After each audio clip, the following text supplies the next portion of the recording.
मीर ज़हीरुद्दीन अली खान समाजी कारकुन एमआईएम फारूक नगर ने आज मीडिया से बात करते हुए बताया कि मिलाद जुलूस के मौके पर एहतियात बरतें। जनाब मीर ज़हीरुद्दीन अली खान समाजी कारकुन एमआईएम फारूक नगर ने आज मीडिया से बात करते हुए बताया कि मिलाद जुलूस और गणेश जुलूस एक साथ आ रहे हैं। उन्होंने नौजवानों से गुजारिश की है कि वो अमन व अमान को बरकरार रखे और सारा दिन मस्जिद और घर वालों के साथ गुजारे। बिस्मिल्लाहिर्रहमानिर्रहीम, अस्सलामु अलैकुम वरहमतुल्लाहि वबरकातुहू। मैं मिलादुन्नबी और मिलादुन्नबी के मौके पर और सभी हैदराबादियों से ये अपील करता हूँ कि उसी दिन मिलादुन्नबी के दिन जो है गणेश विसर्जन का भी दिन आ रहा है।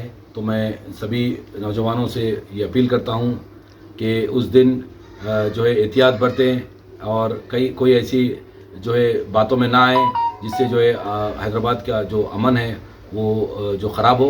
मैं फिर एक बार सभी से अपील करता हूँ कि उस दिन बहुत एहतियात से जो है अपना वक्त गुजारें और मस्जिदों में हम अगर इबादत करें तो बेहतर होगा।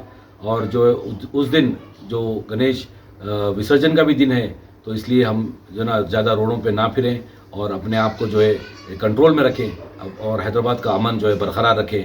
यह मैं अपील करता हूँ। Thank you so much.